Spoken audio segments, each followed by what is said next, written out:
think the RBI monetary policy has been very, very dovish. If you actually look at the measures and the highlights of this monetary policy, I think the most important aspect has been that RBI continues to hold accommodative stance beyond March 21.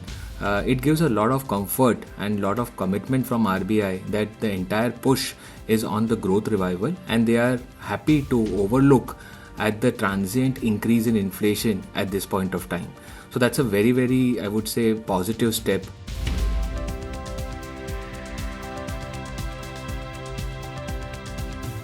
They have introduced a lot of liquidity measures. The on-tap LTRO, increasing the size of GSEC OMOs, introducing OMOs for SDL, and giving clarity that the extension of HTM hike is till March 22. So all these aspects are significantly cherished by the bond markets, and we have actually seen around 10 basis rally across the curve, be it corporate bonds, SDL, GSEC, everything. In fact, 10 to 15 basis of rally across the curve. We believe that the rally will continue for a while, and we can see market yields lowered by around 25 to 40 basis on all the aspects from corporate bonds, SDLs and GSEC.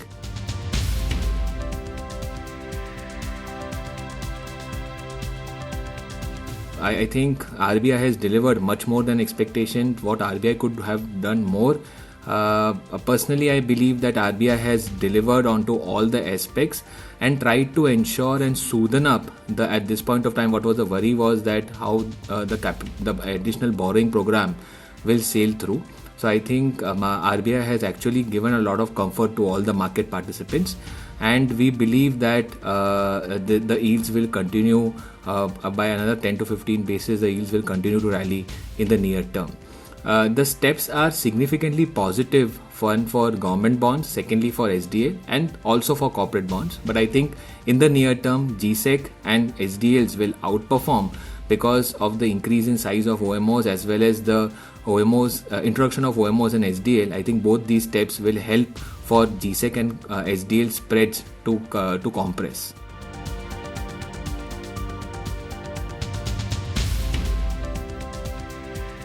We believe that we are at the fag end of the rate cut cycle, and as like the governor, we are also quite positive on the growth cycle, and we believe that the room for rate cuts from here looks very, very limited, because we can see the inflation to be on the lower side in Q4 and closer to a target of RBI of 4%.